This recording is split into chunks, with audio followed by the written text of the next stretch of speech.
It's amazing how desire overrides everything else. All the impossibilities just seem. Headlines in recent times have buzzed about developments related to one of the most admired figures in the Christian ministry, Joyce Meyer.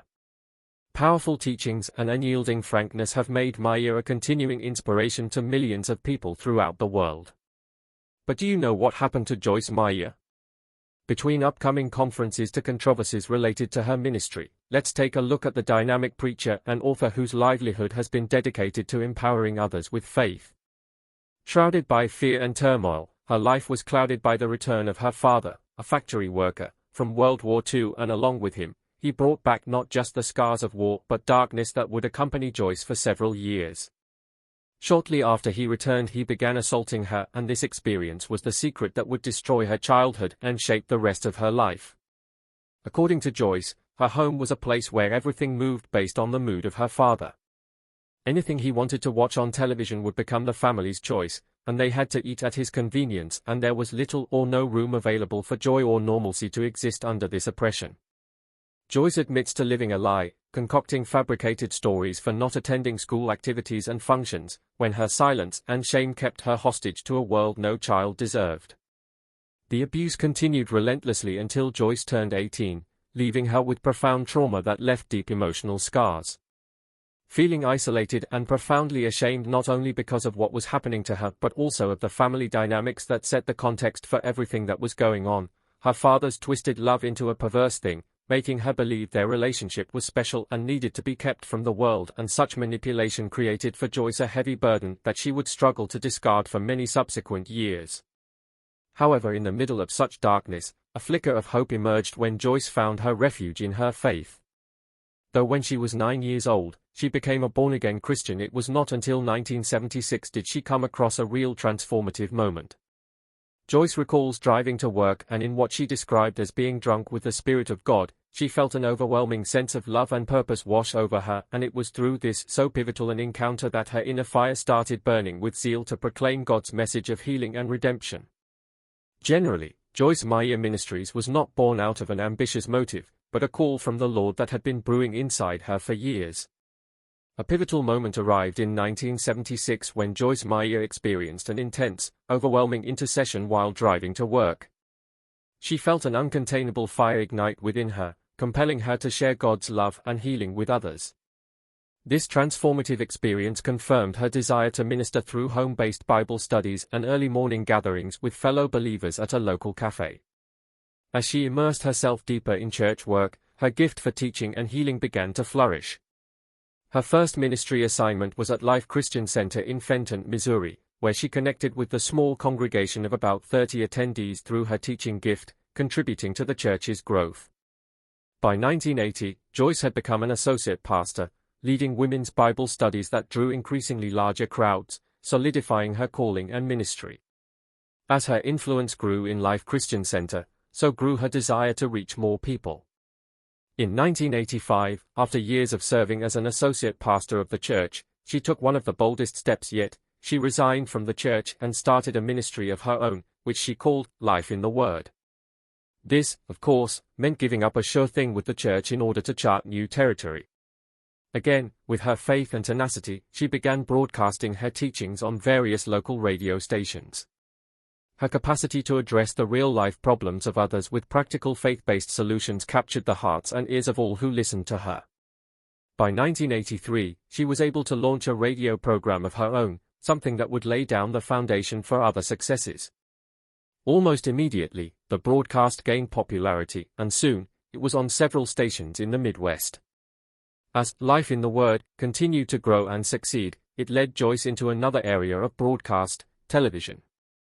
In 1993, at the urging of her husband, Dave Meyer, a television ministry was born on superstation WGN-TV out of Chicago and later on Black Entertainment Television, or simply BET.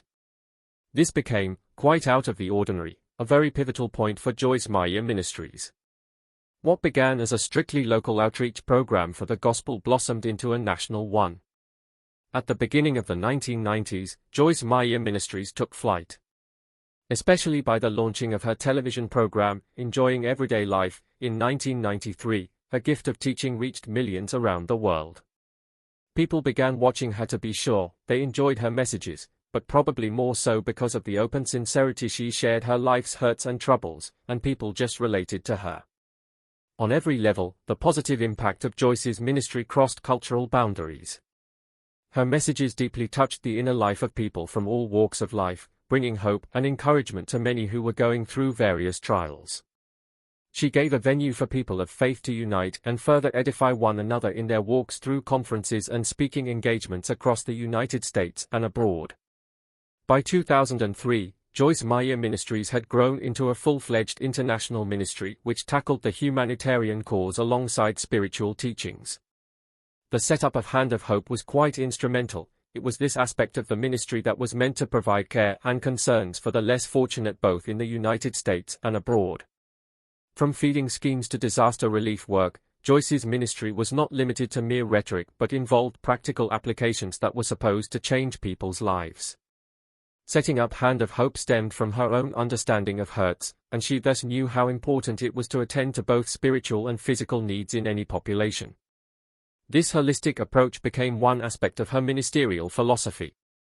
But with increased viewership came increased financial support to keep such an ambitious operation afloat. Joyce Meyer Ministries' meteoric rise brought hope to millions, but as the ministry's reach expanded. Initially operated out of Joyce's home, with a small staff committed to spreading the gospel through media, the early years of Joyce Meyer's ministry were characterized by limited finances, mostly dependent on donations from well-wishers who were moved by Joyce's message of hope and empowerment. During this period, the ministry's budget was tight, often hovering around $1 million annually. That amount covered basic operational costs, including equipment for radio broadcasts, printing materials, and travel expenses for Joyce as she began to speak at various events.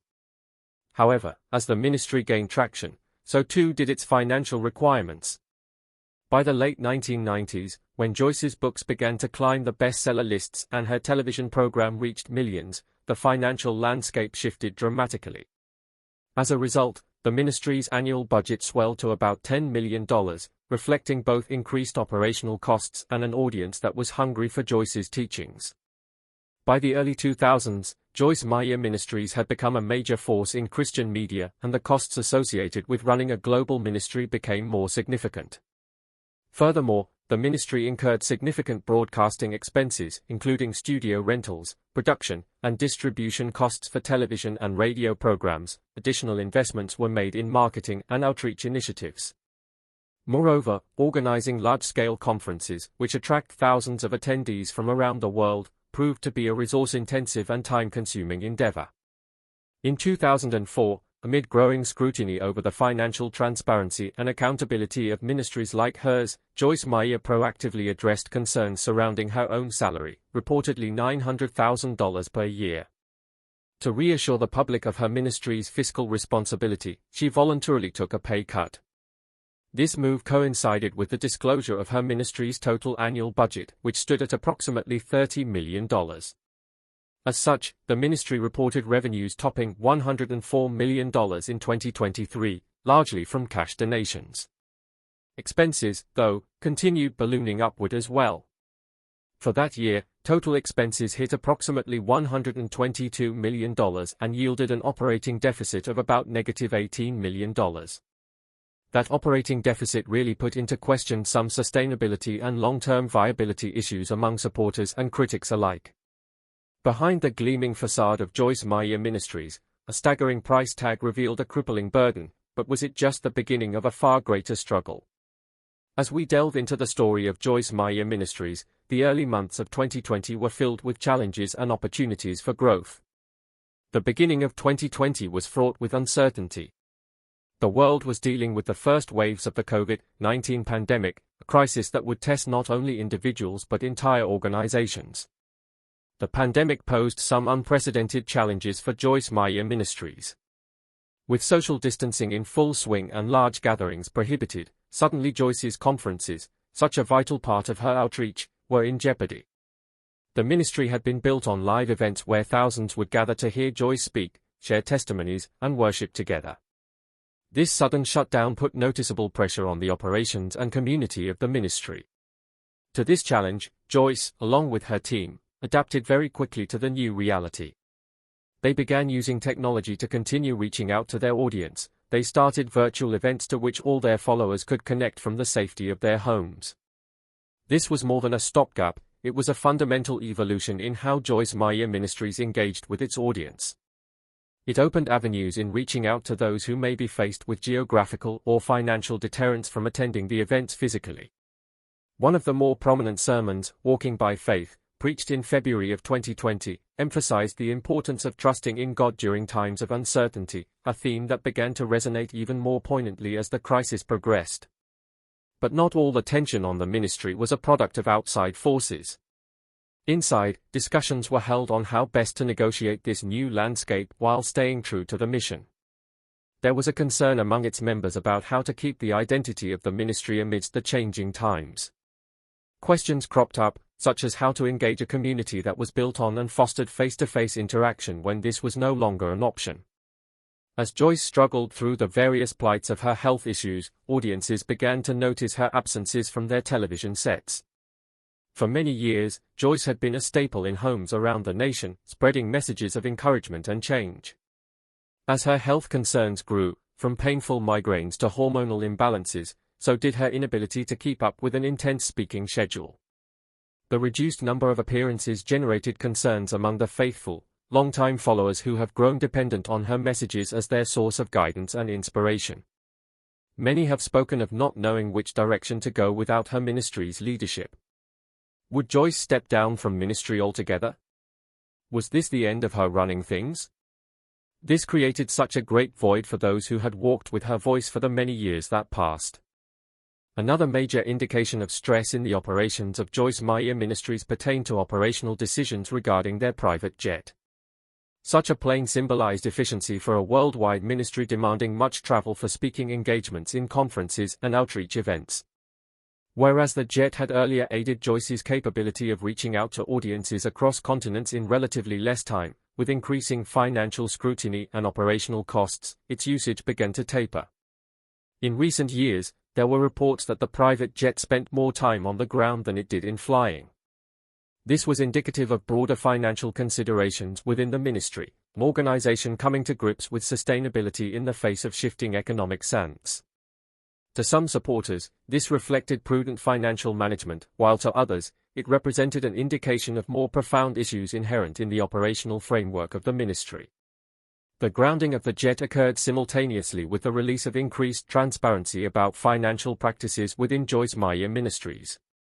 In light of public pressure and investigations, such as the Senate probes into the financial practices of televangelists, into salaries and expenditures, Joyce took several steps to be transparent regarding financial records and accountability. He publicly discussed salary controversy and voluntarily prepared and shared independent audits of the organization's financial activities. Running frequent re-airs of teaching episodes raised concerns among longtime followers of Joyce Meyer Ministries. While repetition can be beneficial for reinforcement, many expressed frustration over the lack of new material. They yearned for fresh insights and teachings on contemporary issues they faced. This led to a crucial question: what is next for Joyce Meyer Ministries? Could the ministry thrive without new content? Would audiences remain engaged if they perceived a constant repetition of messages? This concern highlighted a critical need. Besides inspiration, audiences primarily require relevance, a connection between their life experiences and the communicated message. In response, Joyce began making her broadcasts more interactive. She utilized social media to engage viewers, encouraging them to share their thoughts on specific faith and personal growth topics. This approach aimed to foster a sense of community among followers while actively involving them in shaping the content they consumed. The snowballing effect of reduced television appearances, altered travel spending, and repeated teachings culminated in what many perceived as a downsizing within Joyce Meyer Ministries. As operational costs increased amidst fluctuating revenue streams, largely influenced by economic factors, the ministry faced difficult decisions regarding staffing and resource allocation. Staff members experienced uncertainty as positions were cut or consolidated to streamline operations. While framed as necessary for sustainability, these decisions sparked discussions about preserving the ministry's core mission while adapting to new realities. This period also saw Joyce's son, Dan Meyer, assume greater responsibility within the organization, introducing new perspectives and raising questions about the future direction of leadership. His involvement signified continuity with change. Many supporters welcomed his contributions, appreciating his understanding of the ministry's legacy while being attuned to contemporary audience needs. This transition also marked the beginning of discussions on generational shifts in leadership. How would Dan's approach differ from his mother's? Would he embrace new forms of engagement? As Dan's role became more prominent, it became evident that he and Joyce would collaborate, sharing their insights on faith and contemporary challenges facing ministries. This mother-son partnership demonstrated a commitment to both family ties and a new vision for Joyce Meyer Ministries, a balance of tradition and innovation. As the glossy exterior of Joyce Meyer Ministries began to crack, revealing internal strain, a deeper question emerged: was Joyce herself paying the ultimate personal price? During the late 1990s and early 2000s, Joyce began experiencing serious health issues, including debilitating migraines stemming from stress and hormonal imbalances. The most significant challenge arose in her mid-30s with a diagnosis of fast-growing, estrogen-dependent breast cancer. This forced her to confront her physical vulnerability and the years of self-neglect that had taken a toll on her body. Following her breast cancer diagnosis and surgery, Joyce embarked on a transformative journey of recovery. She reassessed her lifestyle, prioritizing nutrition, exercise, and rest. This experience ignited a newfound commitment to holistic wellness, which she shared in her 2018 book, Look Great, Feel Great. With unflinching candor, she revealed how stress and neglect had compromised her health and offered practical guidance on conscious choices for a balanced life, encompassing diet, exercise, and mental wellness. Through her healing process, Joyce discovered the profound gift of self-compassion, a lesson she generously shared with others struggling with health and self-worth.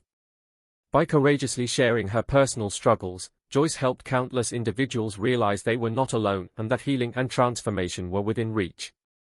While she has made significant strides towards regaining her health, she faced setbacks in June 2023 with a fall that resulted in an ankle fracture and complications requiring back surgery. As Joyce shared her recovery journey on social media, she openly revealed the emotional toll of her experience, candidly admitting the profound impact on her mental well-being. She expressed gratitude for the support of friends, family, and followers, touching the hearts of many who admired her vulnerability and unwavering faith. As Joyce Meyer emerges from the shadows of personal struggle, a daunting question looms: will she be ready to tackle her ambitious 2025 speaking tour schedule? One of the most anticipated events is the Battlefield of the Mind conference, scheduled for March 14th to 16th in Atlanta, Georgia. Drawing from her best-selling book, Battlefield of the Mind, Joyce will guide attendees through strategies for overcoming negative thinking patterns. The following conference will be the Love Life Women's Conference, to be held in San Antonio, Texas, from September 18th to 20th. This conference focuses on women's relationships with God and the importance of supporting each other in their faith journeys. It will provide an atmosphere where women can gather with like-minded individuals and participate